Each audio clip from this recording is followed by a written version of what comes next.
I need a motion to come out of executive and second. I'll make a motion. Second. All in favor? Aye.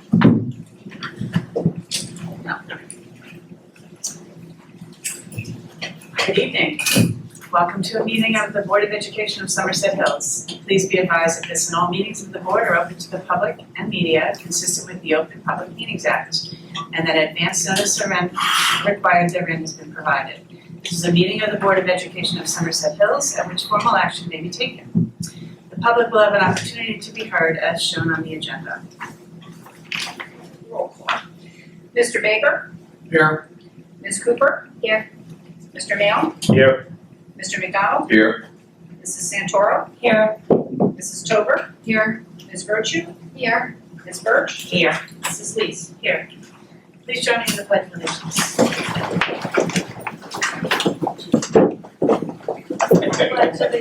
I pledge allegiance to the flag of the United States of America and to the republic which stands one nation under God, indivisible, with liberty and justice for all. We already did that, so okay. I will move on to correspondence. We've received 2 thank you notes from Taylor Hickey and Anna Estelle. I'm not sure if I'm saying that right. Ms. Salute. Thank you. Okay. Can I make a request that everyone speaks into the microphone, please? Sure. Thank you. Report of the superintendent. Good evening. At this time of year, it's all about the start of the school year, and district staff has been hard at work this summer in anticipation of next week. Administrators and office staff have worked on schedules and plans for the year. Maintenance has engaged in beautification and facilities efforts. Our teachers have taken courses, taught courses, and written curriculum, and custodians have been cleaning like there's no tomorrow. As we all know, Somerset Hills School District has consciously embraced a focused commitment on student and staff well-being. Some updates in that arena include a new full-time psychologist position for BHS. We're thrilled to have Jen Miranda returning from leave and serving in this capacity. Dr. Miranda's stellar credentials, her professional reputation, and her familiarity with our students make her the perfect candidate for this role. The fact that she is bilingual is icing on the cake. Dr. Miranda will no longer serve as a member of the district's child study team, but our newly hired psychologist will be serving in this capacity. Colleen Butler, Teresa Vaught, and our new Director of Guidance will be working to ensure Dr. Miranda's expertise is appropriately available to all stakeholders. Speaking of the new Director of Guidance, another new face is Jamie Walker, who happens to be sitting in the back in a blue jacket, whom we welcome as the new Director of Guidance. Prior to joining SHSD, Jamie served in this capacity in HOPATCOM. She joined us in mid-August and is working hard to fill the shoes that Colleen Butler vacated. And speaking of Mrs. Butler, I'm so happy to have her sitting here at this table. Any student, teacher, parent, or community member who hasn't interacted with Mrs. Butler in the past surely understands her tireless commitment to students. A redesigned administrative structure charges her with overseeing student services. While the laundry list of acronyms and areas she will manage and oversee is long, child study team, INRS, HIV, etc., I can't think of anyone better equipped to consider the world of students from a 360-degree lens, and I have full confidence that with her partnership, we will continue to focus on how best to meet the ever-changing needs of all our students. And on the facilities front, the new recess area at the middle school just needs a few finishing touches before it is ready for students to enjoy. While students in all grade levels can look forward to moving their recess to this new space, you may remember that a recent state law requires all students grades K through 5 to have a full 20-minute recess period daily. This year, our 5th grade schedule has been modified to ensure 5th graders will enjoy a full 20-minute recess block each day, so it seems almost prophetic that this new space has been created. The district's ongoing commitment to physical safety complements our attention to student and staff wellness. As mentioned in last year's spring's budget presentation, this summer we completed 3D mapping for our buildings to support first responders' work. We also enhanced entryway security at all 3 schools. The principals and their staff are busy modifying entrance procedures, and we appreciate the community's support and compliance with these improved safety procedures. As you remember, last year, we welcomed 2 new Burnsville Police Department provided special law enforcement officers.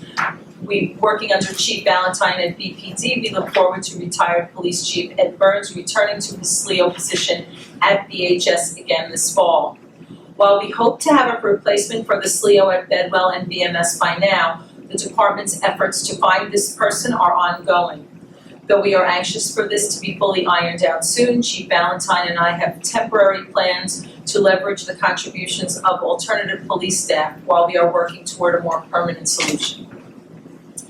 As of late yesterday, district enrollment overall stood at 1,876 students, down about 55 students from my report last August.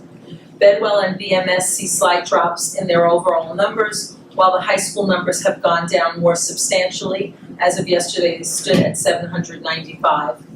Our new teacher orientation has been in full swing over the last 2 days, where we welcomed about 20 new permanent and leave replacement teachers to the district. On the curriculum front, our newly hired supervisor of math, science, and technology, Dr. Olga Edgerton, the one in the white, has worked with groups of math teachers in grades 2 through 5 this summer to ensure our mapping of curriculum is focused on the New Jersey student learning standards that must drive our instruction. In addition, Project Lead the Way curriculum is now enacted in Bernard's High School's Intro to Engineering course, complementing the work we did last summer. In our ongoing strategic plan efforts surrounding the visual arts, we have also revamped the art curriculum at BMS this summer, and our new middle school art teacher is enthusiastically looking forward to launch this work. Last summer, you may remember that many districts throughout the state battled substantial issues with mold. Director of Facilities Doug Lucas brought all of his training to bear in our plans for this summer, and our vigilance combined with modified procedures seems to have paid off, for we at this point haven't had to contend with any problems in this arena. We are always grateful for our maintenance and custodial staff, but never more so than at this time of year. Certainly, they work hard all year long, but their efforts in the summer months are really Herculean, and we credit them all for our shiny floors, gleaming surfaces, and well-tended exteriors. Lastly, our new transportation coordinator, Dan Petro, has been hard at work this summer. We are happy to report that bus passes this year went out weeks earlier than they had historically, and drivers have already been practicing their routes. We are excited to report that once the year has begun, our business administrator, Heather Gogan, will be working with Dan to wrap up their efforts to have GPS tracking available for our buses. So in the world of transportation, at this point, things are looking somewhat rosy. Next Tuesday, our teachers look forward to joining us for 2 busy days, but school never feels like it started until our students arrive.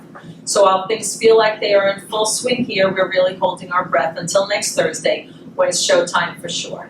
I certainly wish all our students and families, staff, and our BOE a wonderful 1920 school year. I remind us all we are a fortunate community who has much to be grateful for. Thank you. I'd like to also welcome Colleen to the table. Thank you. Happy to be here. Public questions and comments for actionable agenda items. We very much welcome input from the public. Public comments are welcome at this time on any agenda item. Towards the end of the meeting, there is a second public forum on any topic. Please state your name and address. Comments are limited to 3 minutes, but an individual may speak a second time after all others who wish to speak on the topic have been heard. Please understand that our public forums are not structured as question and answer sessions, but are offered as opportunities to share your thoughts with the board. In instances where the board feels that there is a misunderstanding or inaccuracy, the board president or superintendent may address the comment. In accordance with New Jersey statute, the board will not discuss matters regarding specific personnel. Public questions and comments will be limited to 30 minutes. Thank you for your input. Do we have any public questions or comments on agenda items? Seeing none, need a motion to approve the minutes?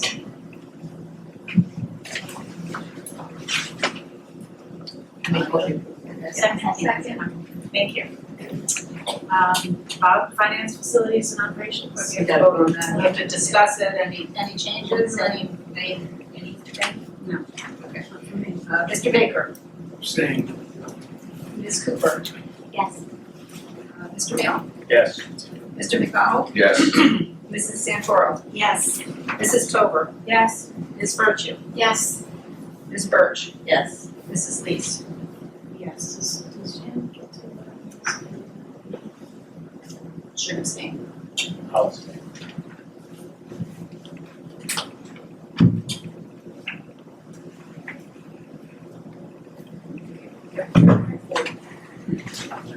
finance, facilities, and operations. Okay, the Finance, Facilities and Operation Committee met last night for 4 hours. We did that 4 hours. We talked about a lot of things. We talked about a couple items in executive, but I'll start off. We talked about the new state earned sick leave law for substitutes. And we're approving the first reading of that new policy this evening. We've been waiting for feedback from the state and from New Jersey school boards on how to exactly administer it and track it and how to acknowledge the sick days. So we're still waiting on how we're going to do this. I think they passed this law without thinking it, which happens a lot, but anyway.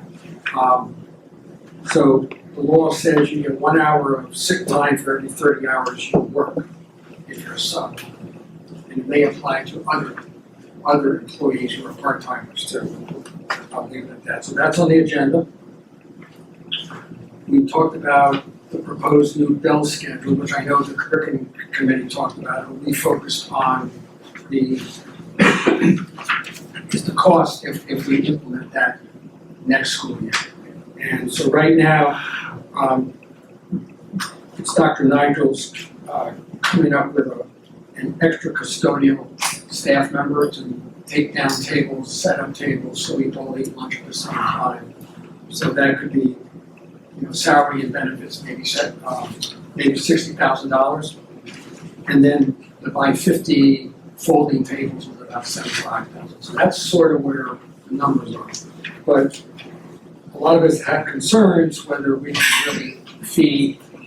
Now I heard 795 students at once. Obviously, there's a lot of different ways these students are going to eat, but so we're going to ask a consultant to review Scott's plan and to see what our building looks like and whether the consultant thinks it's truly doable.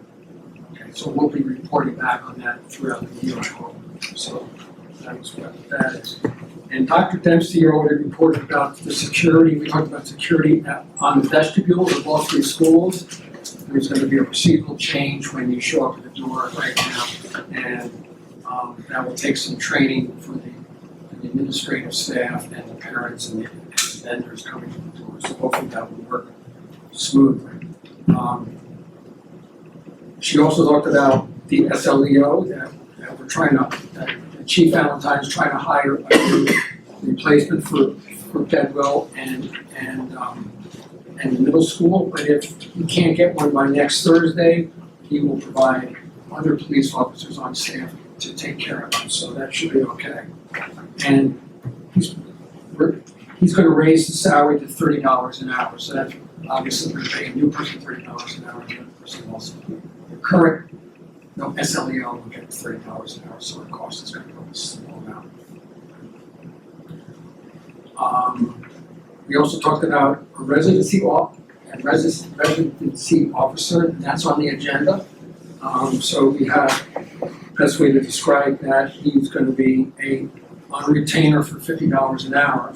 So if the administration feels that somebody's residency is not up to snuff, he will investigate that. So that's going to be his job.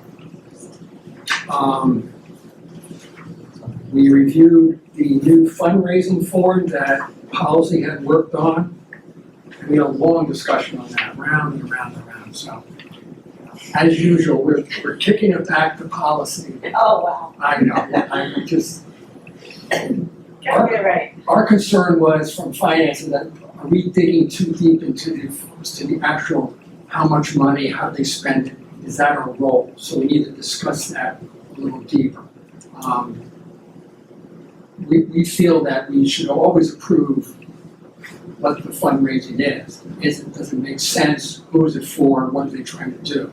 But in managing all the money, that's their job. So the HSA and Booster Club, they should be managing that. They have a lot of parents involved.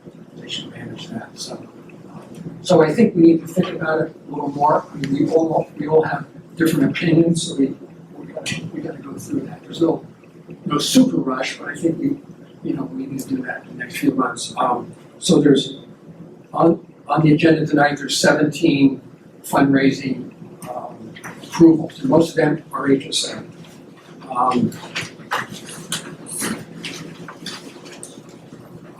On the agenda, under facilities, you'll see there's a resolution about the use of Alcott Field.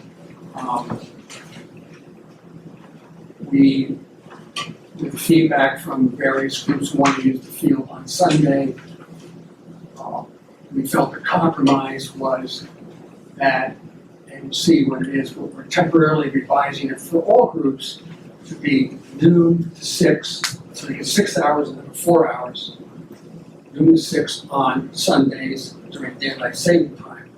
And then after daylight saving time, which is on the 1st of November, it would be from 11 to 5. So in November, when some teams want to use it, but we're starting a little bit earlier because the sun goes down. So so that's what we made, and I think it's a good compromise. The group. So that's on the agenda. We've also seen an increase in people wanting to use PAC Center. This is like an uptick, which is good. We think people are going to pay for this, so we're going to follow the policy saying that you have to get your application in by a certain date, and it's going to go through the header's office, and we can't give outside groups the PAC Center until we're sure that all the school activities are filled in. So she's processing those applications, waiting and following the policy. So that's more of a heads up that we're getting that. So in the past, we've only had 1 or 2 a year. We might get 5 or 6 a year. So that's where that is. We talked about going out for doing an RFP for our auditor. We did this. We asked for bids from other auditors, I think about 4 years ago. It could have been 5. So we think it's a good idea to do that again. We're going to wait until after the audit is done and they've made the presentation. So probably we'll go out maybe December or January might be a good time. So we'll get to review the RFPs in the springtime. If we want to make a change, we'll make a change. We talked about the walkway to the shopping center next door, and last week the owners of the shopping center, they built a fence along our property line where against the retaining wall. So the gate we have from the back of our property line in the corner, we can't get on their property, so they blocked it in. So the Finance Committee is suggesting that we cancel the contract that we had made last year, and we will vote on that probably next month to cancel that contract. Right now, most students will walk down, it's the TD Bank ramp, and out the 202 and into the shopping center. And if something changes in the future, we'll have to attack that. But I think, it's my hope that people will encourage the owners to do something better. But at the moment, that's where that stands. And we reviewed all the applications for the fundraisers, and I also say there's a new, we have a Burnersville. We have the New Berners Art Foundation, so that's a new fundraising group. So they'll be raising money for the foundation to help support the arts. Is that just in the high school, you think? Or is that just in the high school? Okay. So that's my report, and I would like to move finance items 1 through 22. So I need a second. Second. Any discussion of anything that I discussed or anything on the agenda? Yes, Swan. And I'm on finance, the only thing is, I don't remember, and I could have, yesterday and small. hours you're gonna celebrate? Yeah. So number 4, which is the Bernard's Art Foundation as a official 501c3 fundraiser. So did we look at, I don't know how far we get into that. We have to, I was just thinking about that. A 501c takes a while to create, right? So it's already been, I'm assuming, they have the paperwork, they've done that. I think And we started last year. They did, it started in the spring. So you guys have all the documentation like the That's all this officers? does. And we looked to make sure they didn't get paid and, because they do not, the officers. They're a 501c, they can't. So you can look online, you can go to the IRS, the website, and look if you can donate to them, and if they're there, then Yeah, 501Cs actually you can get paid, officers can get paid, but they just have a limit. You have to actually put your limit down. So like if you wanna get $300,000, you put your limit when you file it, and then you can't go over that. So I was just wondering about that, but if we looked at the paperwork, I guess and it's only for the high school, it's there. The group that is currently formed are parents of high school students. I think it was the PAC parents from last year. Remember we had a lot of people at the board meeting? About the theater, I think it's that. Okay, but we do have the paperwork and we have to file. Yeah, So these are that's how I We have to understand it, it's sort of a back parent related, Yeah. entity. I just wanna make sure we have the paperwork and we have to file, because, if we're approving it, we should have that, the formation papers. Absolutely, absolutely. Bob, the residency officer, what is the process for challenging residency status? Do we have a policy around challenging a residency status? I have to read the policy. We've always had a residency officer here, this is a new person. In the past, when the paperwork submitted by the parents or guardian or somebody else in town, which happens a lot, says that person really doesn't live here, then it's up to the administration to investigate. So that's what triggers the investigation. If everything looks clean up front, everything looks perfect, there usually isn't a residency check, beyond that point. So, and from what I understand from the law, from talking to our attorney, that's as far as we can go, because we can't send this person out to check 1,800 kids, every year. It would be impossible. He couldn't do it. But the law says we should register people and let them come to school when everything looks right. And does the residency officer undergo some sort of residency training? I mean, what are the criteria to be a residency officer? I don't know the specific training that they go through, Tim. Here's what I can tell you. Historically, John McMahon did this work for the district. He was a retired police officer. Much of the documentation that is in my office that he has created historically, there are files that are narratives about a particular student, a particular house, a particular situation. It involves material evidence that would lead us to believe that a student does not live where he or she is claiming to live. This particular gentleman who's on the agenda to be approved this evening, it was a recommendation by Chief Valentine, because when John McMahon told us that he had moved out of the state, I needed somebody else to serve in that capacity. And so I turned to him to say, do you have anybody else who might be interested in doing this work for us? It's out, yes, yes. How many hours a year do they usually? We are looking to pay this person hourly. Right. Historically, the person had been paid on a stipended amount that did not vary based on how often they went out.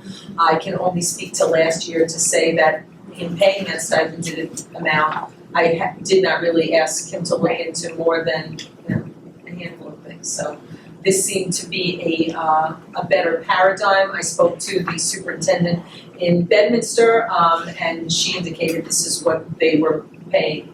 So that's the reason we kind of went in that hourly direction, because it's more of an, you're on call, when we need you, we reach out, and then you log time. And of the 1876 students in the district for 2019, 2020, leaving aside, new at the youngest age coming into Bedwell, how many students had to demonstrate residency? Every student who registers has to prove that they are a resident of the, Bernardsville or Far Hills, or Peapack Gladstone, or Bedminster. Our policy dictates what documentation is appropriate to provide that proof, if you will. But that's not required every year. It is not, so a couple of things. I guess my question is, how many new students were registered of those 1876? How many new students were registered into the system? Right, and I can tell you that we have slightly over 100 kindergartners, so they would be all new registrations. I don't have that number in front of me to speak to. I'd just be curious to know, outside of kindergartners, which Sure. are sort of by definition new. Right, how many other? How many students would, what is the universe of students that would fall under this residency officer The other thing investigation? that if you will recall, a couple of just changes to keep in mind. One of the things that Franny changed at some point was to say that when students move from one school building to another, we would re-verify their residency. So anybody who was moving from 4th grade to 5th grade should have been checked again. Anybody who was moving from 8th grade to 9th grade should have been checked again. The other thing that I put in place last year, right around the time of kindergarten registration, was to keep track of lease expiration dates, so that if somebody was coming and they were renting property, when that lease expired, so that we could generate a report to say, okay, this is somebody who, yes, they provided this proof, but this proof had a timeline associated with it, and so we need to re-verify these people. So right now, just to summarize, you're proving residency as you enter each of our Buildings. So kindergarten, 5th, and 9th. And when they move, when your kids are moving to new buildings, are you going to the parents to ask them to prove it? Yes. Yes. So every student coming into kindergarten and into 5th grade and then to 9th grade that's currently within our system is being residency rechecked. But that doesn't mean that that is time from your residency officer, that just means that is time in the building where the staff member who's responsible for registration says, this is the documentation we have, we need you to provide updated documentation, and that is reviewed. So that doesn't mean that that's time from your residency officer isn't going out to say, I'm checking where these people live. It's just that you're checking the proof that you have on file. And Gretchen, besides the new students going into the new buildings, we're also doing new students in the district. Oh, absolutely, absolutely, yes. Bob, there's an item 23 on the agenda. So it's one of the things. Oh, I'm They sorry. wanted to say that. Oh, right, I'm sorry. I didn't see it. Okay, thank you. I got one, I'm sorry, go ahead. So my last question, again, I go back to the Brothers Heart Foundation fundraiser that they're having, which is Family Fun Day off property. And we're supposed to prove it, but we don't know what the property is. And since we actually, do they come under the school insurance? They have their own insurance. They have their insurance. To provide a certificate of insurance. To you already. So they have that. Under item 17, extraordinary unspecifiable services, what does CBIZ do? They're an insurance broker. For property casualty, workers' comp. And the $125,000 is their fee for providing those services? Yes. And is that like, goes out to competitive bid? No, it does not need to go out to competitive bid because it is under this extraordinary unspecifiable services professional service. Which is why I'm asking the question. Correct. So, like, how do we know that that's a market rate?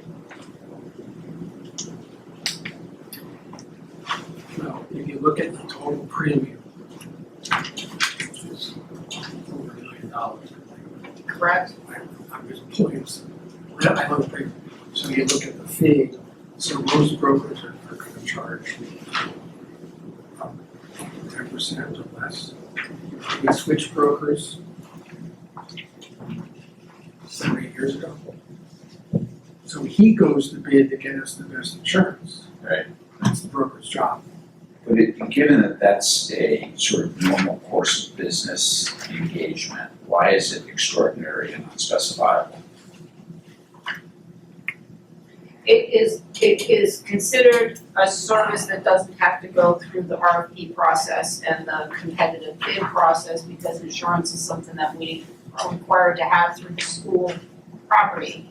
So it doesn't have to be subjected to that same process. I'm not sure I quite get that. And it's gonna vary by what the premium is. I mean, the broker you can do an insurance broker, but they charge a flat fee, or a lot of brokers still charge a percentage of the premium. So, that's why it's an estimated amount, so that's not. So this is essentially a single source, $125,000 contract that we are doing based on our own judgment. And What the recommendation we is. we can change it, because I know we changed it, I think 7, 8 years ago, I guess, because this guy, so you go to RFP on this when you want to, so there's nothing to stop the committee or this board asking to do that. But he goes to several insurance Right, companies right. and he does the solicitation and gets the best rates for us. Right, like that, that's his job, but if we And don't then let he the broker. provides that information Yeah, to me. we competitively bid, everything, right? So when you see a sole source contract for something that is sort of normal course of business activities, just sort of strikes me as. But he's not, He's doing competitive bidding. he's, right, He's not doing competitive bidding on the fees. No, but he's the same, We are paying him a fee to competitively bid on our behalf, which is by definition the job that he's getting paid for, so like all these people up here, if you go to the top, if you go to number 16, these people are in the same category. Okay, they're providing a service. So we can change any of these service providers anytime we want. We can go out to do RFP, and I just talked about We talked about that for the audit. water. Well, we can do every one of these. Yeah, no, I mean, and it's, but the part of difference it with is, that is that we do go out for RFP, whereas the insurance, we do not have to go out for RFP. yeah, I'm just curious as to why we've chosen not to go out to RFP. Well, that's probably the right thing to do is to evaluate whether the insurance premium net of his fee is actually the best we could get from everything, not just the fee. Right. Because if he's saving us more than $125,000, that's a good deal. So the finance committee, we can certainly take a look at, like Jan, I used to do this as a job. I work on, this is mostly property insurances and casualty. We can look at the premium, like Jan said, and see if he's providing good service. But you're gonna pay a broker fee. We're gonna pay a broker fee, no, I get that. And my experience with insurance brokers, I worked with them my whole life, it might move $10,000-$15,000 at the most, but what you're looking for, are they doing a good job? Are they providing service? If she calls up and says, we get a claim, are they getting the claim process? So, that's a quantitative thing. And I can call him anytime, and I have. So, I've called him on a Friday night when the middle school pipe burst this summer, so when I spoke with him. I mean, well, we can he's certainly available do all our the time. homework for this coming year, it's my new trouble. That's part of our job, and we should do that, but so far, he's done a good job. We can look at the numbers, and we can certainly go out and ask other brokers. And I used to do this in my job before. I would get 6 brokers come in, and they do a PowerPoint presentation, they tell me what they're gonna do, and I say, well, I'm gonna change. Usually you change a broker where he's not doing the job you want him to do. That's generally is the case. It's like anybody here, if any of these people, our attorney, our auditor, any of these people are not doing what this group thinks, then we can change it. So, I'm a little confused. So did we competitively bid number 15? The CDW contract for Chromebook replacement? Now, we used the PSC contract. So we don't actually competitively bid as much as you think, for a certain state through it, which I question whether they are actually competitive. I was gonna ask that one as well. Because, yeah, historically CDW is one of the most expensive places to buy. Okay. And maybe I'll leave, we're gonna talk about facilities separately. So Bob, about the change of the increased hours on the old hot field, I just would like let's hold off on that, because that's a facility, we're gonna vote on all the financial items right now. So. I have a question about number 15, the Chromebook replacement. What happens to those Chromebooks that we're replacing? They, honestly, I think they are outdated at this point, they're 5 years old, which is why we are replacing them. They can be recycled, was there something in particular? No, because it's such a big number, I was just curious, and I didn't know if, can they be given to people that might not have access to So historically, computers? we have given old machines to some students who need them. That's what I was. We had a request from the tutors that were here last year that we celebrated to have a number given to them to help kids after school, so that was a handful. I think that there's always this balance of how many do we have, do they have a value, how can we get some more life out of them, and is there a need for that? And then if not, are we selling, are we recycling, what are we doing with that? Well, if we're recycling, we should certainly see if we can benefit somebody. Absolutely, sure. Sometimes in the past too, there's been a little bit of a trickle down. This time that is not the case, but there have been times where the high school may get new machines, and the machines that they don't use anymore may go to the middle school or to Bedwell. So, in technology, you're always looking at how many do I have, how old are they, and what is that plan to kind of repurpose. But we take a look at all of that Absolutely. and figure out Absolutely. strategically. Yes, yes. Thank you.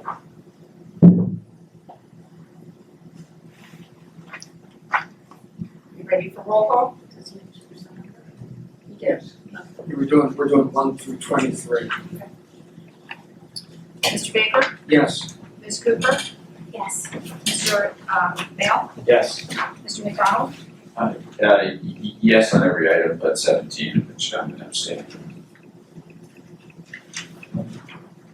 Mrs. Santoro? Yes.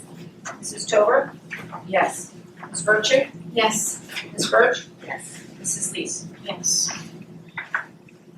All right, so I'd like to make a motion to do items 1 and 2. There's an HID on the addendum I saw.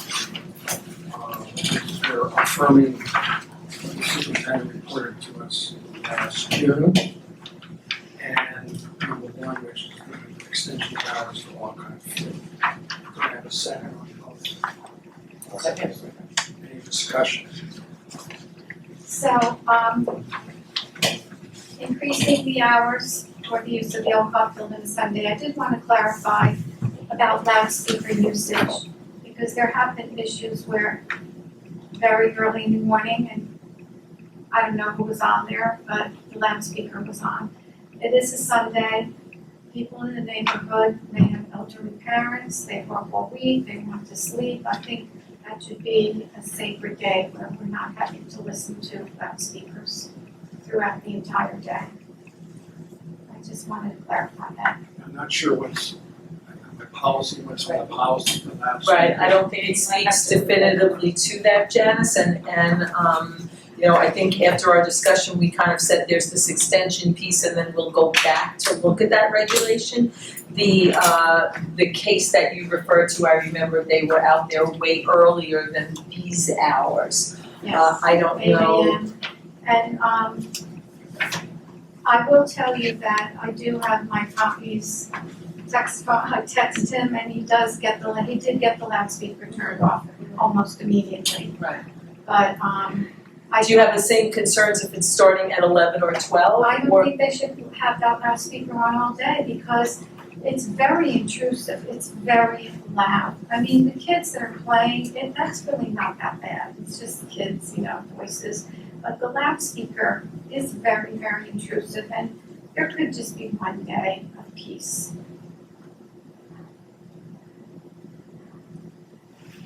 So I think The loudspeaker is currently allowed, yes. so you would be suggesting a change to policy. For a Sunday, I would. Okay, so I'm not sure there's anything that, Well, it sounds like this is going back to the policy committee for discussion, so that would be something that they would discuss. so But- the use of sound on Sundays with respect to the extension of the hours, where's the use of sound on Sundays, period? What is that being referred back to? Period. Well, the vote for this item has to do with approving the extension with the understanding that it is pending a change to regulation 7511. The thought was that this request has come in, and it was specific to the fall season. And if we wait until the regulation goes through a first read and a second read, by the time we do that, the season will be over. So the hope was that if the board would decide that they were amenable to this extension, that they would vote on this to agree or deny the request for now, with the understanding that the regulation would then be changed to kind of match this language.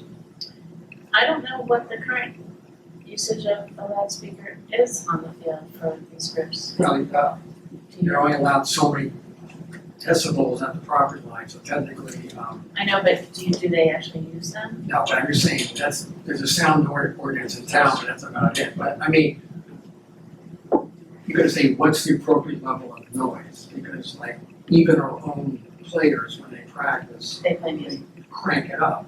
And we get complaints, I can hear it in my house and I get phone calls from other people. It doesn't need to be that loud.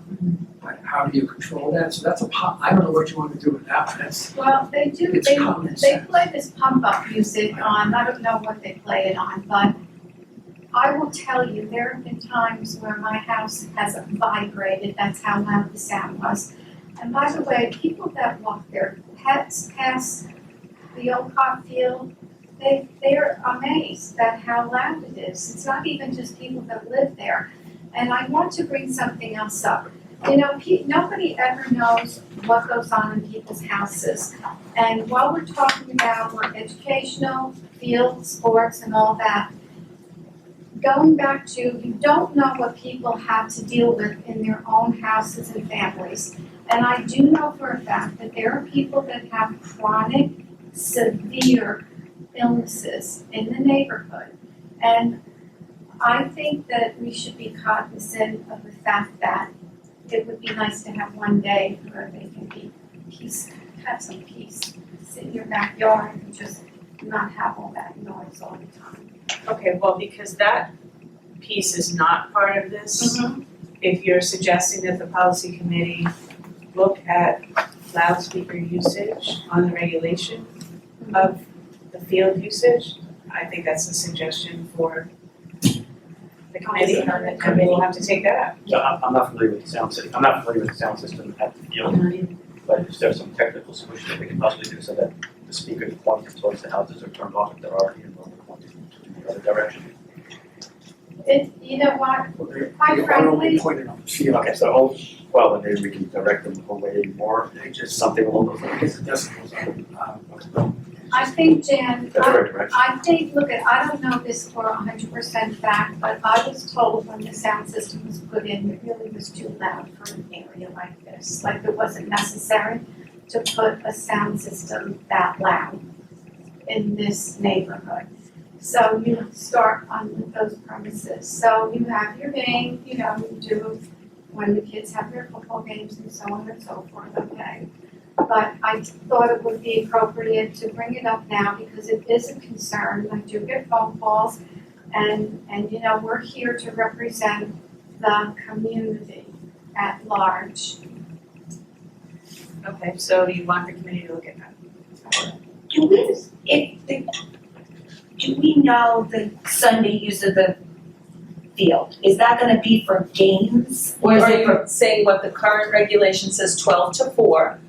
No, not Or the regulation, like what the what they're request gonna, is? what the request is. My understanding for the request is to have the hours extended so that there were a total of 6 hours rather than 4, because that way they could get in 3 games as opposed to 2, which would then alleviate the need to have any games on a Saturday and be in competition with our own teams and their usage of the fields.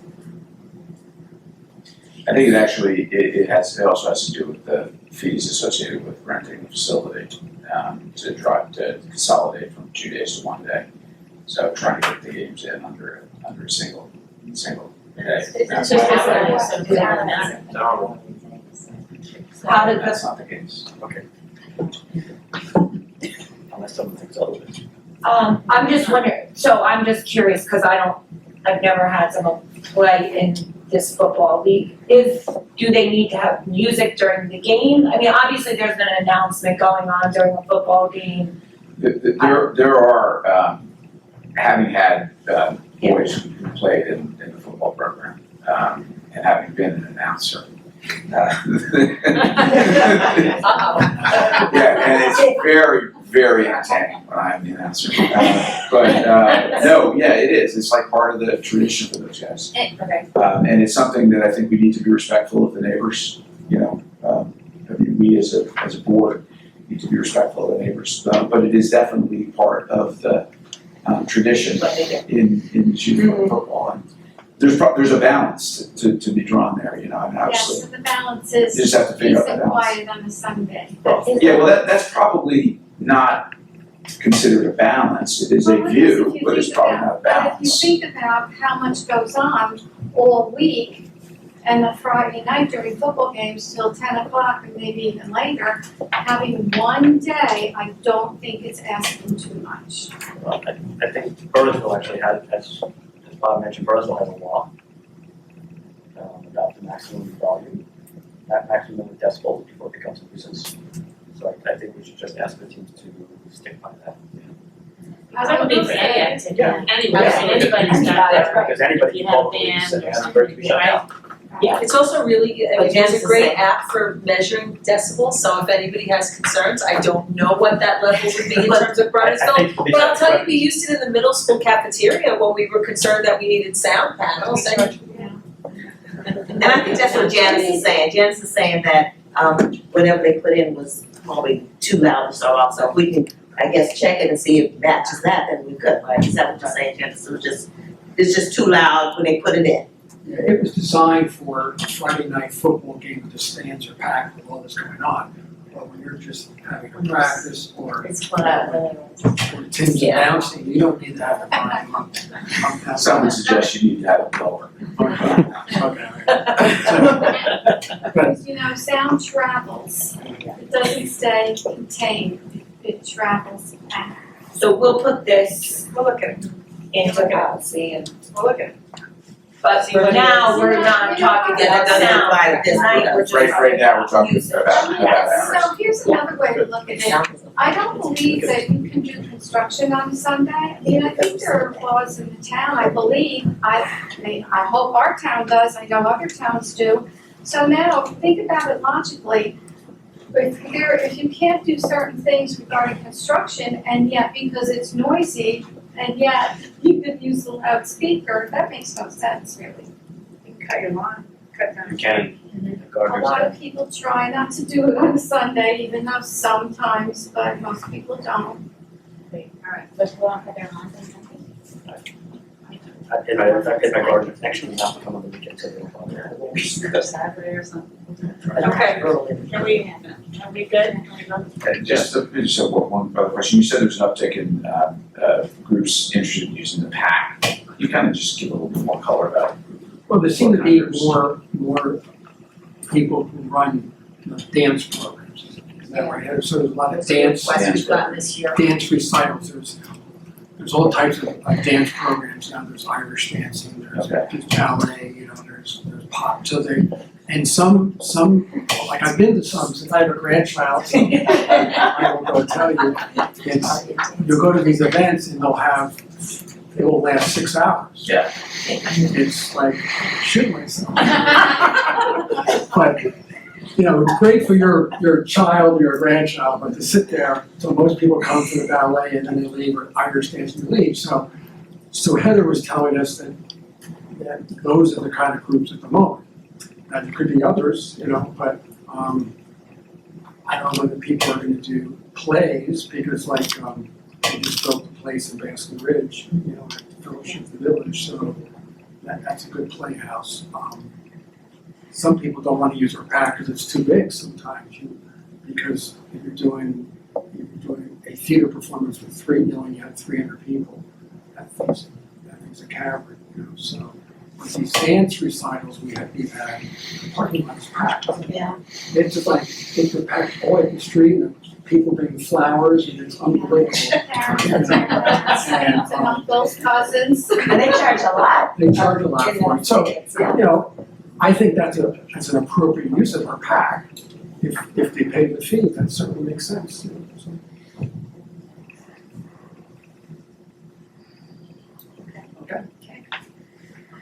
Okay, roll call. Mr. Baker, Yes. Ms. Cooper, Yes. Mr. Nail, Yes. Mr. McDonald, Yes. Mrs. Santoro, Yes. Mrs. Tover, Yes. Ms. Virtue, Yes, Ms. Birch, Yes. Mrs. Lee. Yes. Curriculum. okay. Let's see now, the curriculum committee met on August the 20th. Yeah, John, please speak into the microphone. I am, this is my name. How's that? Okay, Scott Nigel updated the committee on the status of the probability of moving from our current bell schedule to an alternate bell schedule. This process began in 2015-16 when a group of teachers initiated the discussion. A committee which consisted of various subject teachers, parents, students, and administrators was formed. Over time, this committee explored the pros and cons about the current schedule and assessed the positive aspects of other bell schedules. Discussions were had about what schedules would work well for VHS. Research and visitations took place, and you can see this has been very thorough. Ultimately, the proposal made to the administration was to adapt the Madison rotate and drop schedule. This schedule gives us increased instructional time, less passing time, a common lunch for students and staff, which the point was made, and it was a strong point, that some kids don't get to see, if they have, a couple of friends, they don't really get to see them at all with the existing schedule. So having a common lunch period affords them the opportunity to get together with their buddies for the day, at least for a time. There would be, during that time, during the lunch, you can have students getting extra help and makeups, clubs, activities, the ability to interact with peers and staff. Less student stress, because if you drop a class for that day, you're not going to have homework in that subject that night, so it's a little bit of less stress on the students. And variety, so it's a little bit of a varied kind of schedule. It also mitigates first and last period impact. There would be some pullout of a portion of lunchtime just for science lab students. But the feeling is that the students will still have enough time to read. There are details which need to be worked out before the committee makes the final proposal for a vote, which Bob mentioned about the custodian and the tables, etc. So right now, the timeline to vote on the new bell schedule is May 2020, right? No. If we would want to do it for next year, we would have to have an assurance that everything could move forward well before May, because students are putting in their requests for classes and we are building the schedule in the early spring. So we kind of, I sort of originally said December and Scott said, oh no, I think it would be better if we knew even earlier than that. So, we talked about the consultant yesterday, that was right? And so certainly, I know Bernard's Township used a consultant. I have that gentleman's name and I plan to reach out to him tomorrow. We'll see how quickly we can get him in here. And Scott has developed a timeline of sorts in terms of, what has to happen in September, October, November to kind of solidify this decision. But yeah, we need to definitely know before. And the other thing was that impact from that athletes missing the last period Yes, is a big athletes impact. leave early to go to It's their always the same scheduled class, and games, you're always right. leaving at 2:00 or whatever or earlier for any kind of state games or it's Sometimes kids might oversleep early in the day, so they might be missing the same first period of class all the time, so it would help with that. Are all the periods still the same length?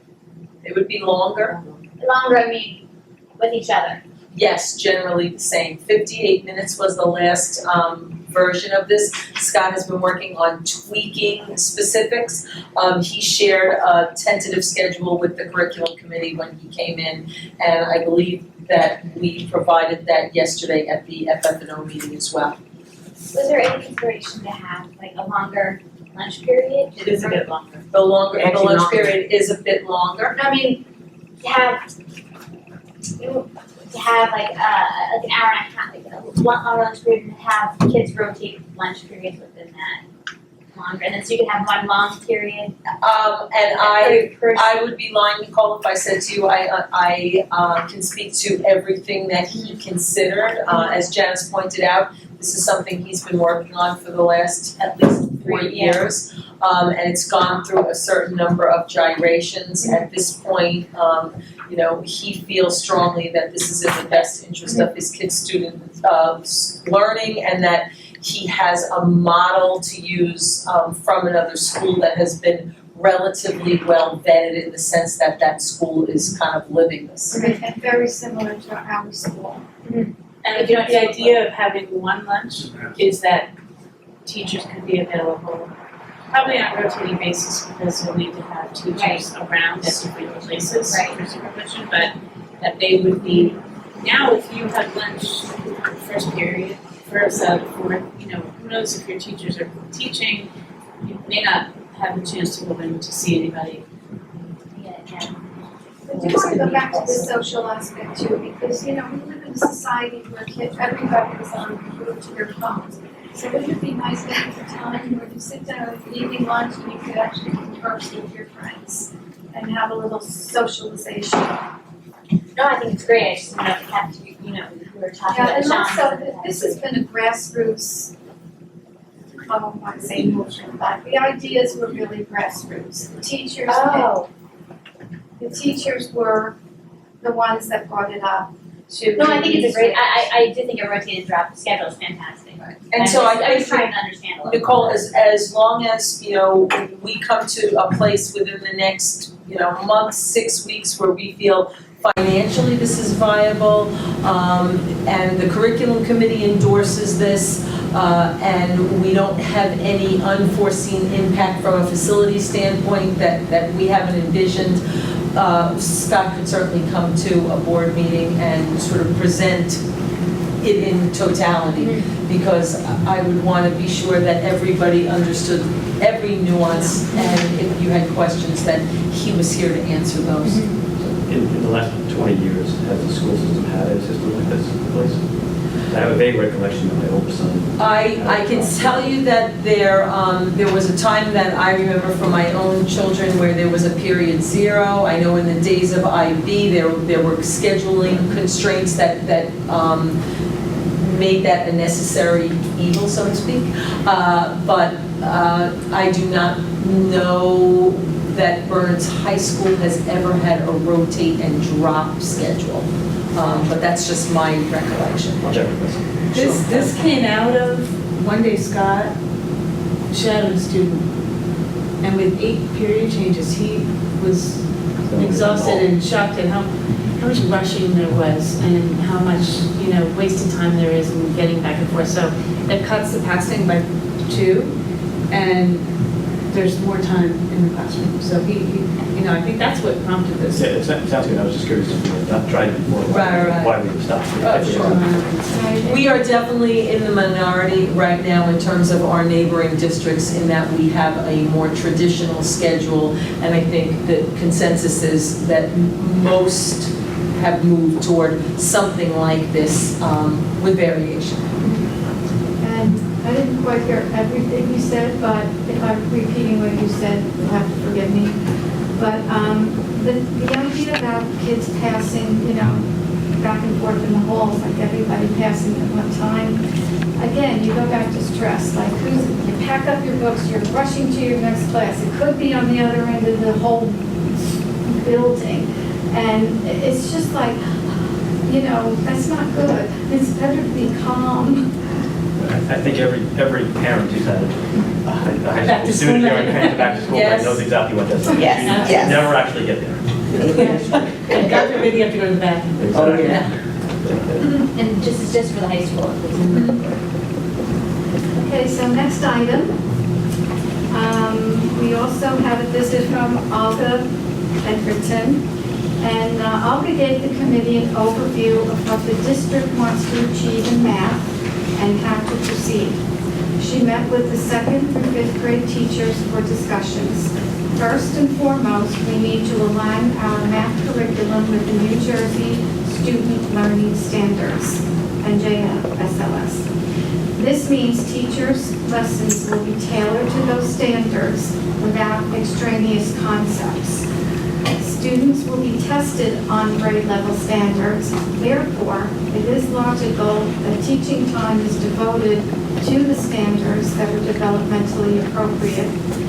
Benchmark assessments will indicate areas in which there is proficiency and areas which need ongoing practice with supplemental lessons. Alba will continue to meet with math teachers beginning on the very first day of school. Right? Then she mentioned that the SNP grant has been extended for another year, so we'll have 6B labs for another year. Then Colleen Butler was at our meeting, and she informed the committee that Chef funded kits for BMS and VHS through the strategic plan behind suicide prevention implementation. We also received a state grant for training our counselors and health teachers, as well as access to resources and 3 assemblies. We are offering a program called SOS Signs of Suicide. The video program is designed for middle school and high school students. The video shows dramatizations and real-life stories of hope about the right and wrong ways to react when a friend exhibits certain behaviors. Included is a mental health self-assessment that screens every student for depression and suicide. Schools will receive training for faculty and staff on warning signs and how to support a student in need. Attention will also be paid to tick-borne diseases. And Michael Catelli came in and provided us with the AP test scores, and we reviewed them, and the committee decided we would like to digest the scores further, so we'll report on them at a later date. All field trips were approved by the administration with the exception of the Disney field trip request. Further exploration of the Disney field trip is needed. That was our reason for not approving it at this particular time. So I'd like to move items 1 through 16 on the agenda and items 5 and 6 on the agenda. I have a question about, so I'm looking at. If you just speak into the microphone, please. Sure. Second. Thank you. So I have a question on the field trips. Looking through the field trips, I noticed that one was submitted well outside policy.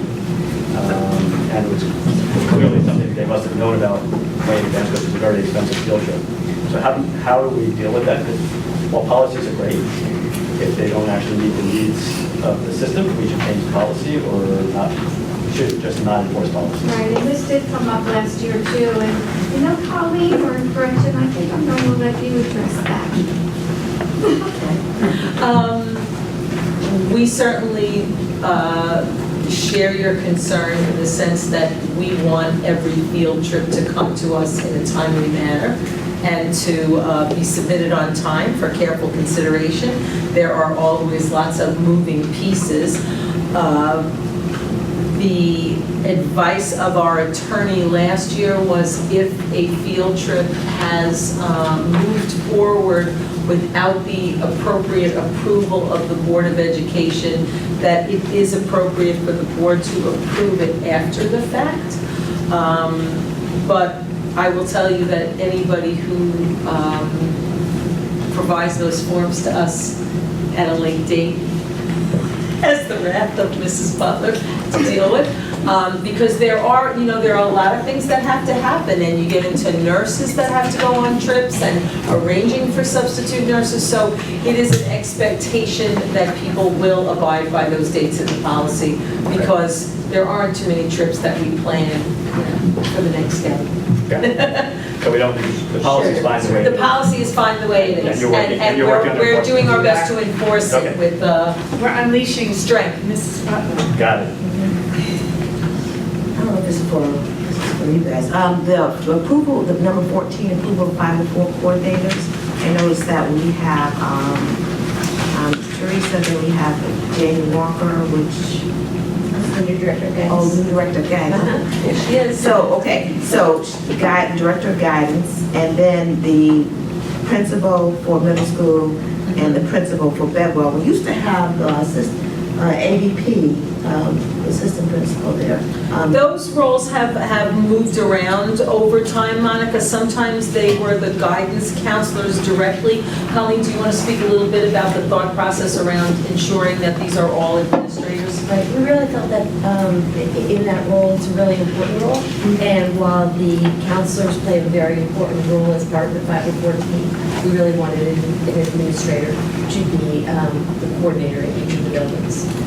Okay, but it's the director of guidance for high school, not the, I'm used to the high school used to have the assistant VP as the coordinator, and now it's the director of guidance. So years ago. Oh, I was gonna say, it was last year, We it didn't was have a Colleen. director of guidance Gotcha. when he was doing that role. Okay.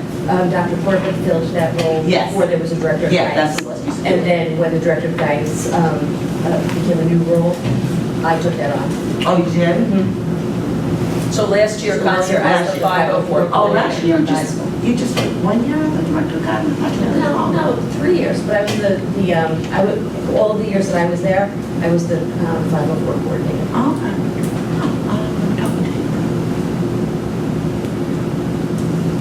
No, I'm just saying. I don't remember that component, Corbett being the person I talked to. Okay.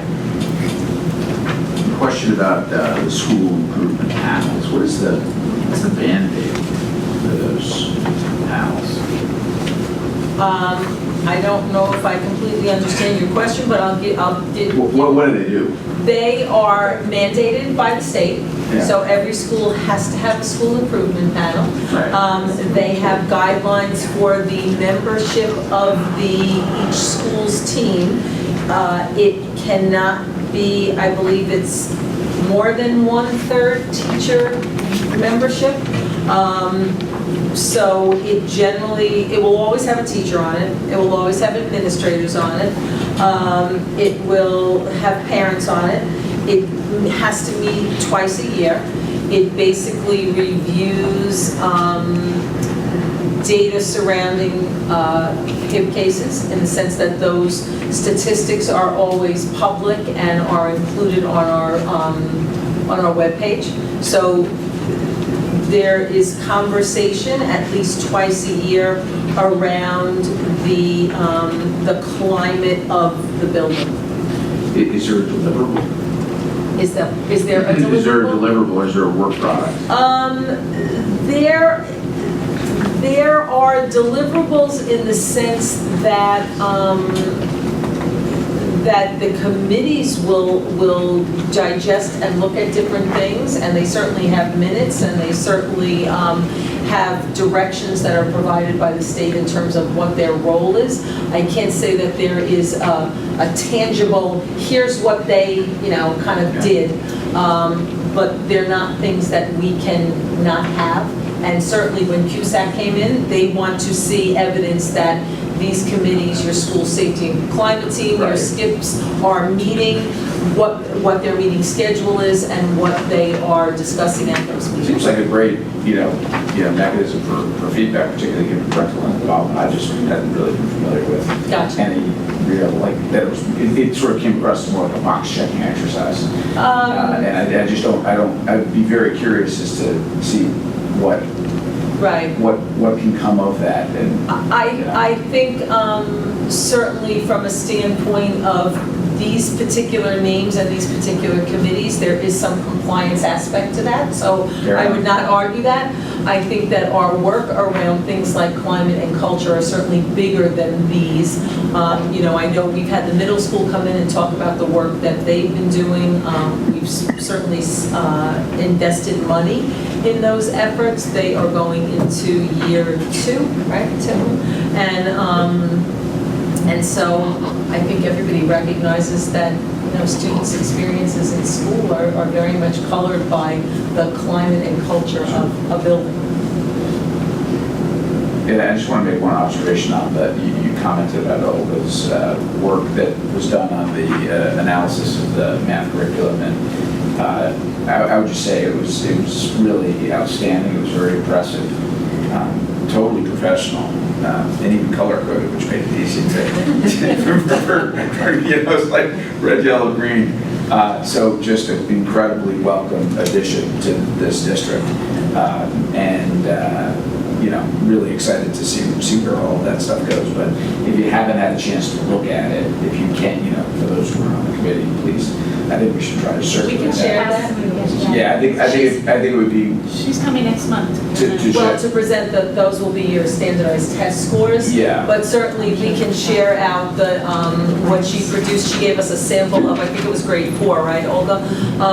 In terms of the work that teachers did to really unpack standards and sort of look at what happens on a daily basis in their classroom and where they feel they are really nailing expectations and where they may be falling short and where there are gaps. Yeah. So you talk about an artifact, what artifact came of this summer work is really a daily calendar where now we look at our purchased curriculum and we can say, here are lessons that really support what we're driving towards, and where there are holes in that and we have to supplement, and where there are things that are extraneous and maybe we shouldn't kind of skip over those lessons.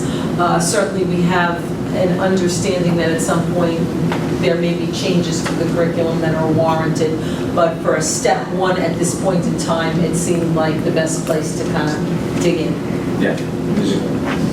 Very well done. I mean, it highlighted some issues in very clear, transparent ways, Yeah, but it's fantastic. you can't address them until you analyze and isolate. And it was also done in a collaborative way with the teachers, which I thought was outstanding. So that was just wanted to.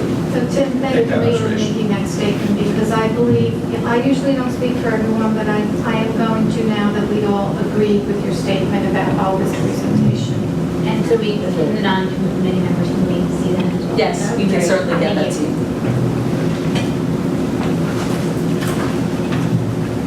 Any further discussion? Roll call. Mr. Baker? Yes. Ms. Cooper? Yes. Mr. Nail? Yes. Mr. McDonald? Yes. Mrs. Santoro? Yes. Mrs. Tober? Yes. Ms. Virtue? Yes, Ms. Birch? Yes. Mrs. Lees? Yes. Personnel policy.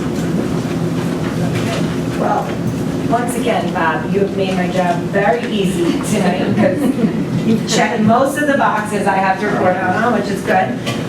So policy and personnel met on August 20th. I'll start with personnel.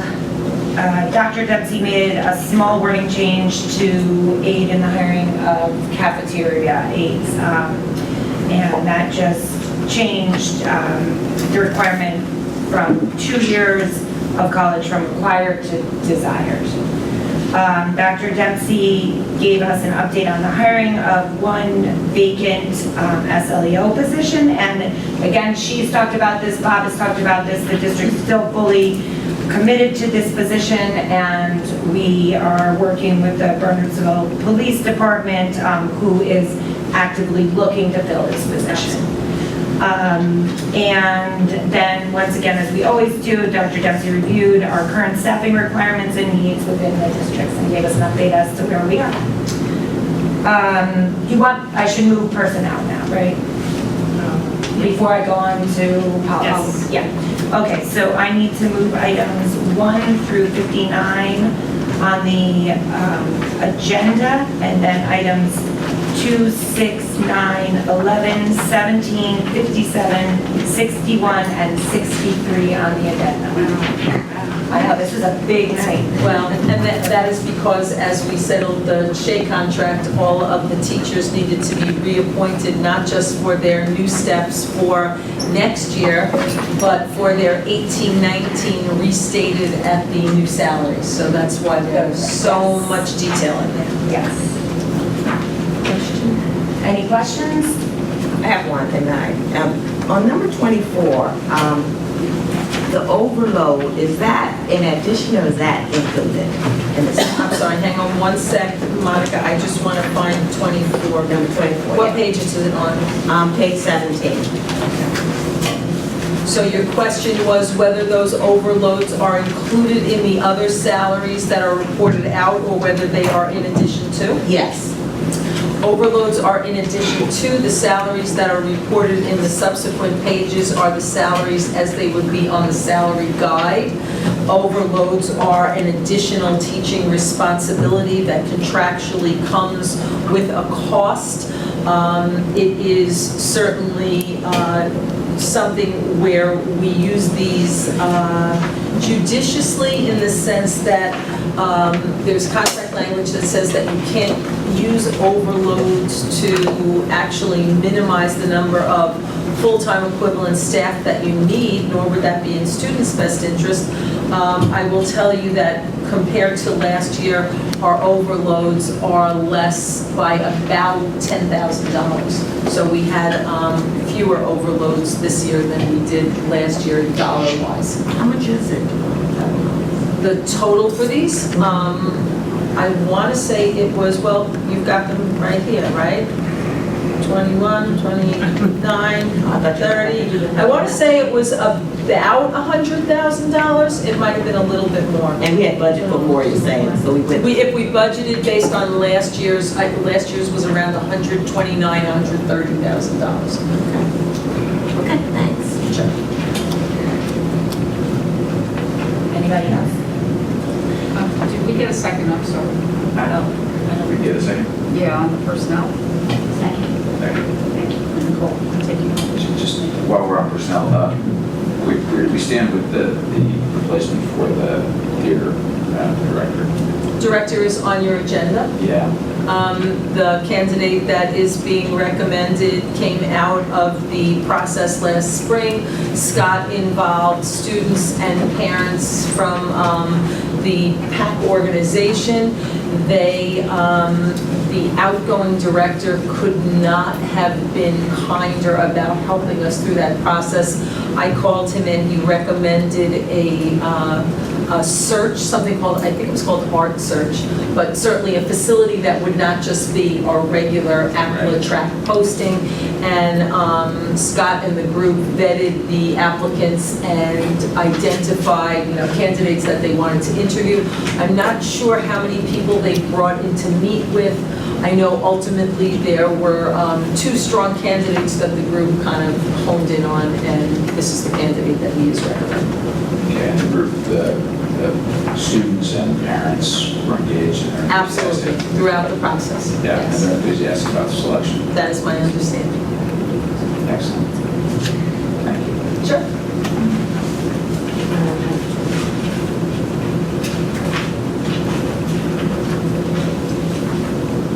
What number was that?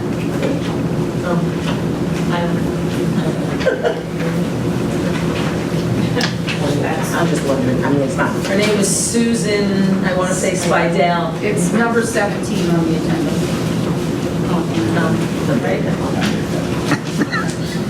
I know, there is so much, yes. Last page of the addendum, Monica, up at the top. Oh, okay.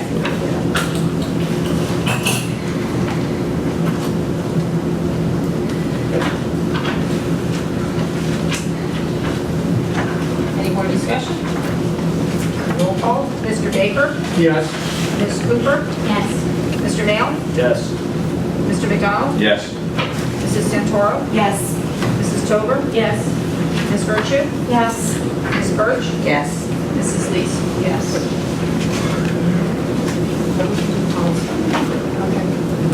Okay. So in policy, we started out by reviewing the revised fundraising form, which apparently we're gonna do again. Yes. So we But that's a will. good thing. It's That's always okay. good to have more than one Absolutely. committee consider something. But one of the things that we had wanted to put forward in that discussion was having those approved by finance, which may be where some of your ideas and thoughts come into. So much like we approved the field trip forms, we thought those should get submitted and reviewed and recommended for approval. Which happened at this last meeting, so, and that will be ongoing. Okay, so that was one of the things we wanted to see, and then we will, you can fill me in and the committee and on what we're gonna take a look at. Okay. We have already covered the request for more time on the field, and that's been covered in facilities, but per Janice, we will take a look at that policy in committee again. We have in first reading tonight the,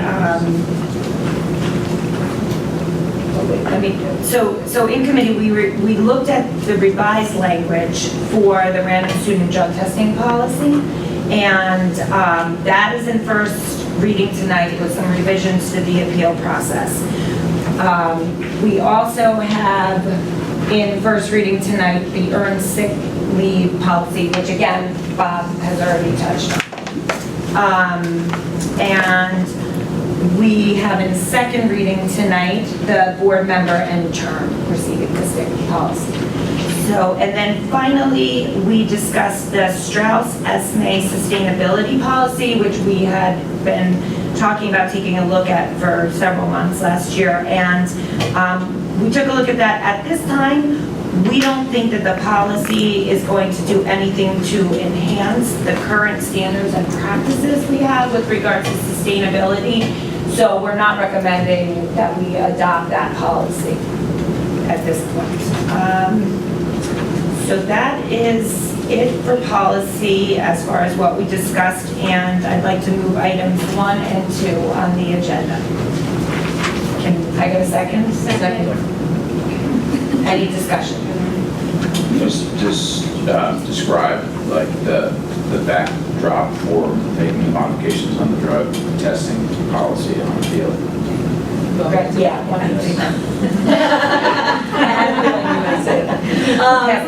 The only change to the policy, Tim, regards the appeal process. There was a sense, last year was the first year that we had this policy in place, and there was a sense that you may remember that we modified the appeal language once before to shorten that timeline. There was some concern that perhaps it still was not as, our control was not as tight as it might be. And that, my conversations with different board members would indicate that if the district feels committed to having a policy like this, we want to be sure that it is not one that is, we want it to be as airtight, if you will, as it can be. I spoke at length with the woman who's our contact at Prevention Specialists, who's the lab that we use, to pick her brain a little bit about where we thought the appeal language perhaps opened up to some was a little too much wiggle room, and what her recommendations were for how we could address those concerns.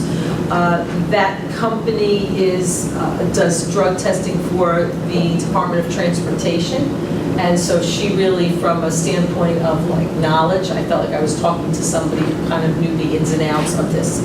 So what she recommended and what we have in there now is that if a student's, you'll recall when a student comes in to be drug tested, there is a dip test at the site. So there's an instantaneous, are you, and I'm going to use the positive or negative because we know that non-positive is just a little labor intensive language-wise.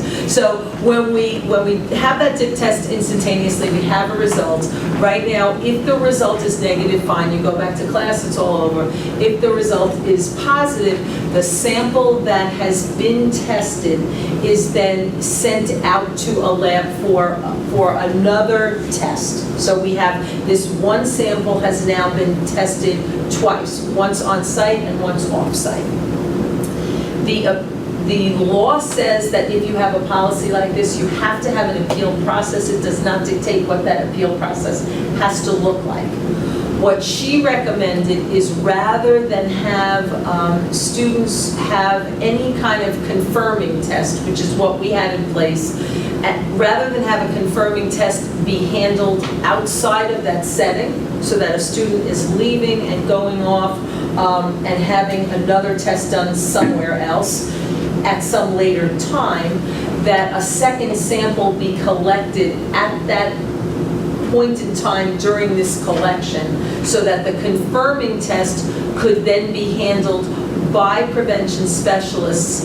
They would handle all chain of custody issues, and they will then send that second sample off to a separate lab. So if a parent chose to appeal the decision, you would now have your initial dip test results, you would have that first sample that's been sent to a lab for testing, and you would now have a second sample that had been collected at the school during that collection window, sent to a second lab to confirm the results of the first test. I know it's a long thing to explain, but the thought was that by having prevention specialists take care of any chain of custody issues, concerns about that confirming test being something that was outside of the school's control were mitigated. And have we sort of undertaken a review sort of 12 months in of the program, how it rolled out, and the volume, the number, and whether we want to make any adjustments up or down to the number of students that we were at? I believe your policy has a range of percentages, and I know it's 10 to, do you remember what the higher end was? 30 maybe. We came in closer to the 10%. I think every test we do has certainly a financial cost associated with it too. So we have not undergone any formal, consideration of that. If the board would want us to do that, we could, but. You would, the board does not need to act to increase the number of samples that will be taken, right, because you do. No, you would not need to act on that. They, this company comes in generally once a month, give or take. Scott, has, he keeps track of how many tests there are, and we want to make sure that we are at least in that minimum range, so we are abiding by the policy. But if it was a decision to say, for instance, 10 is too low, we want to make 15%, then that would definitely be a policy change. Right now, we come in that range. So that was my question is, I thought the policy gave a range. It does. So we would not have to affirmatively make a decision. We're not. No, unless you wanted to change the minimum, that would be, No, change the minimum. Right. It's my understanding that this was the first year we had this policy. Wasn't it a much better experience at school events? That is. Didn't we not have? I can tell you from, in terms of talking to Scott, when you talk about school events, a lot of the things you're talking about too are the breathalyzer piece. So certainly that is a much more easily assessed reaction, in the sense that when you talk about the prom, when you talk about football games, the consensus was that the atmosphere at these events was very different, that the students all had fun, that it was, there was no question of anything else. I think when you talk about the aspect of the drug testing per se in terms of the school, that's a little bit harder of a what's the impact of that. Certainly we had enough students come to us last year and talk to us about their perception of that impact. It might be interesting to have like maybe a review with students, number of incidences, or if we're higher or lower, just in general, because we Maybe don't that's really. something, Colleen was at the high school, I don't know, Colleen, if you have anything to add to And I that don't in even terms of mean your. the actual results of the test, but Right. things that happened in the past where, somebody came to school obviously under the influence. Were those numbers fewer? Right. Was it improvement? I think for sure that, I know the breathalyzers, I heard from numerous students that the experiences at school events was just different, because there wasn't that pressure of, were you drinking? Could you, that was kind of just removed, so it made it better. But I don't know, what do you think about? We have had a lot of students too say that it really helped them to be able to say, oh no, I can't. Was there an impact on the participation in the events, attendance, or anything? So, not to my knowledge, no. And I think kids really just were able to be free to just have fun. The kids. And in terms of outside of the testing incidences, do you have any sense of whether they're more or less? It's difficult to say. I don't want to put a number on something. My general feeling is that this past year was a very positive year. So I don't have numbers in front of me to that, but it's my general I feeling. think I asked this last time, I don't remember. The events that are host, for example, like project graduation hosts, is that something that we test? We breathalyze for that.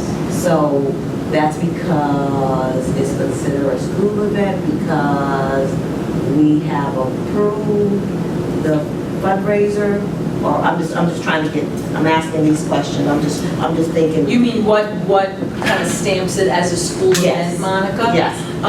So for example, this arts one that's coming up, that they're gonna have somewhere, we don't know where. Right. I understand your question, I guess, and I don't know, quite frankly, if there is anything that defines the term school event in policy. Lots of those policies start with definitions. I could go look. To me, if something is staffed by our employees as chaperones or supervisors, I see it. We have chaperones who are there overnight. That's also with the our- entire senior class versus. But to her Yeah. point, we definitely have teachers who are there overnight with those students, yes. No, that's I'm talking about, for example, they have the where they dress up, was the one? Like the fashion show and The then- fashion yeah. show, and then they have the one, where they, Yeah, like we would, that would not to me be, we wouldn't be breathalyzing students at the fashion That's show, a that's not. Yeah, So that's my you have a good question, yeah, That's my no, question, because they have set a couple of events that, right, no, I don't know, I just was wondering. right. I'd like to go back to the language that's being changed. About to what, I'm sorry? To the language that's being changed in the policy. So since this was the second time in the short time that I've been on the board that we're changing it, I went and looked at other schools in the area that have random drug testing policies. And most of them had a policy very similar to what we initially started with a better chain of custody language for the sample. Have you reached out to the other schools to find out why they're not having the same struggles and having to change their policy? I don't know that they aren't, I have certainly not done that, and I could do that, I guess are you saying that the chain of custody language surrounds the appeal? Yes, so I didn't find any other, and I looked at probably a dozen, that had a second sample. And I did do an exhaustive search, it was late at night, last night. Didn't find any that had a second sample, and I didn't find any that had a 4-hour window. So almost everybody had a 24-hour window, and I objected last time to the 4-hour window because I think it discriminates against working families. If you get a call in the middle of the day, you may not be able to actually respond. I remember that conversation. And then here, we're saying, if you can't produce a second sample, you're guilty.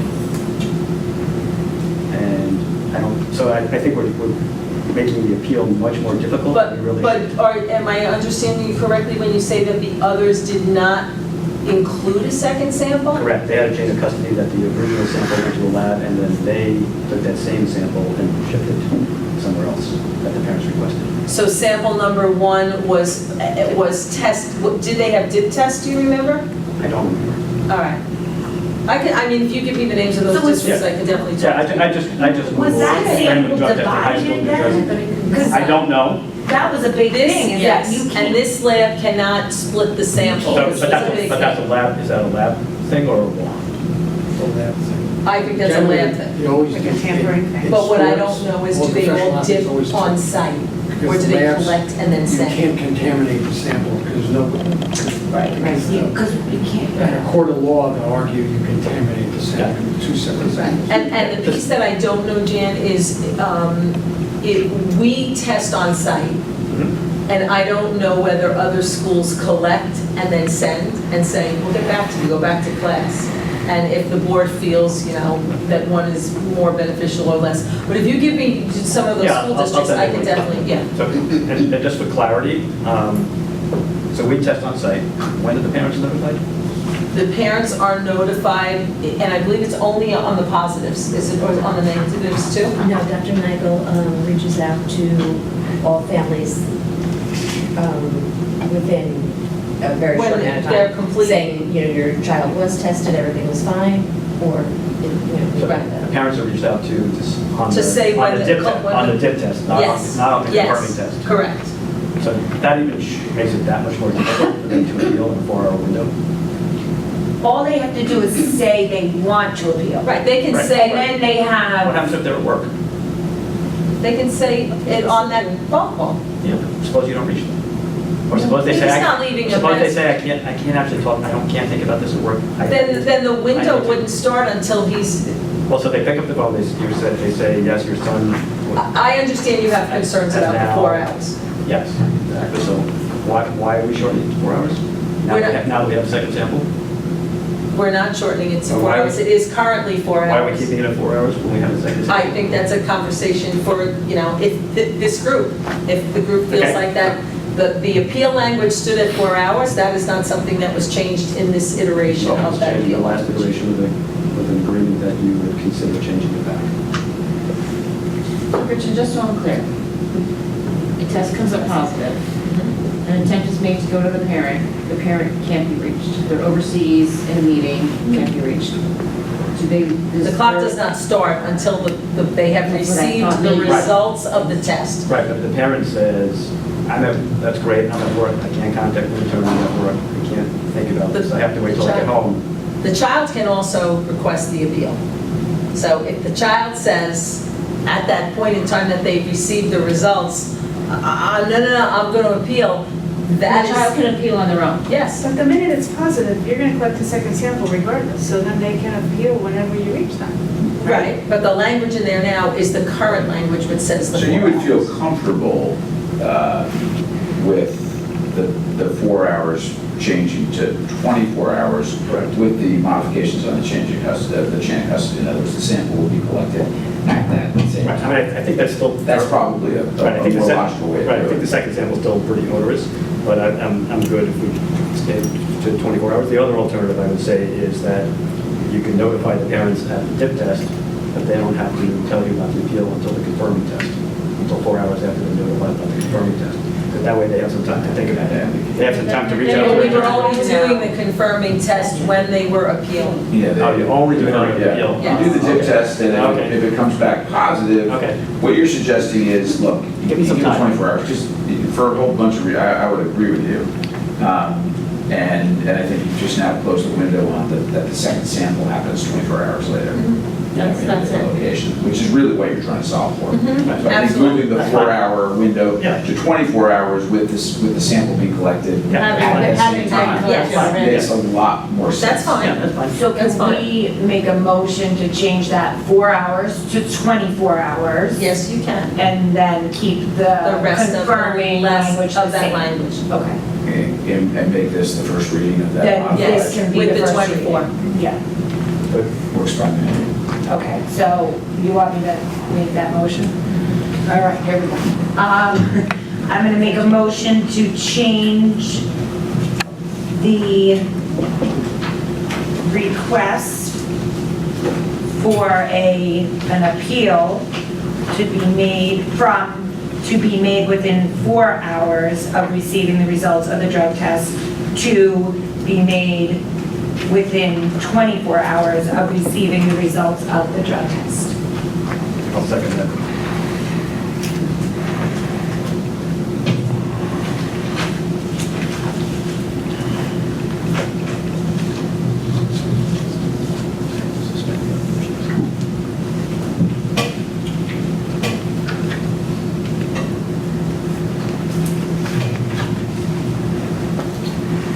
The other motion,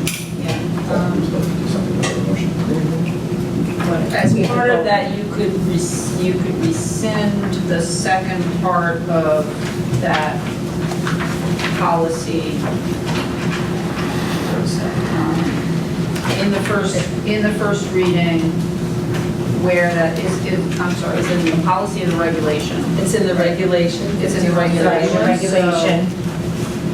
So the only change is on under the appeal procedure, on line 4, to change the 4 to 24.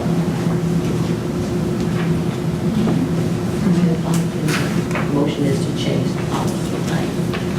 We had already had a motion. pending. So the motion, so we already had, I moved it because it was in first reading. Second reading. Yes. So now we want to make a motion to change what's in first To reading. amend in the first reading the regulation. And the regulation to Right. say, Okay.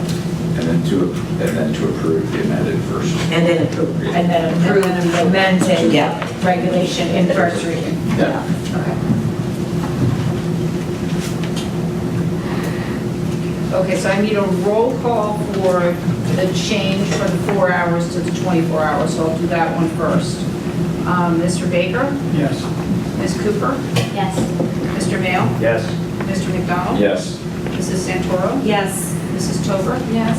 Ms. Virtue, Yes. Ms. Birch, Yes. Mrs. Lees. Yes.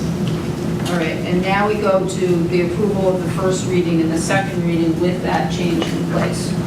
Mr. Baker, Yes. Ms. Cooper, Yes. Mr. Mayo, Yes. Mr. McDonald, Yes. Mrs. Santoro, Yes. Mrs. Tover, Yes. Ms. Virtue, Yes. Ms. Birch, Yes. Mrs. Lees. Yes. Yes. So when we were cruising along through this, however many pages agenda, and we were in the curriculum section, there it is on the top of page 8. We need to do a public hearing regarding the nursing services plan. So as part of state statute, there are a couple of different things that we have to that we are required to have a public hearing on, and this nursing services plan is one of them. And when we went through CUSAC last year, Yes, we did. the county superintendent pointed out to us, when you go to do the nursing services plan, make sure you do this public hearing. So, having done that, I need a motion to go into the public hearing first. Someone could do that first and make the motion. Does this have to be You want a done motion? tonight? Yes. Okay, so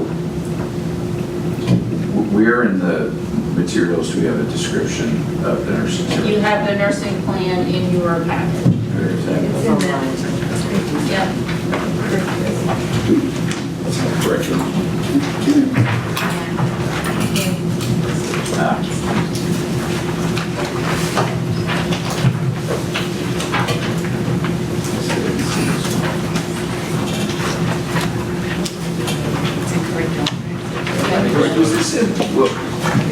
Was this in what was posted online? Yeah, because I reviewed it online. This is something we do annually. You've always approved it. What we learned from Roger Jinks during CUSAC was that just procedurally, we were not approving this properly by not going into a public hearing for the discussion and approval of. And there were other things too, Heather, right, that we had Yes. been.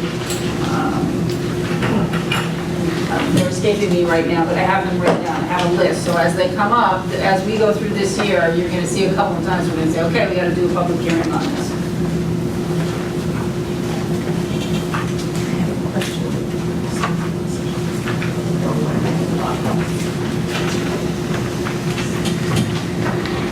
Do you wanna make the motion to go in? Sure. Okay, Jeannie, and then can I get a second? Second. Bob. All right, so now we have time for discussion.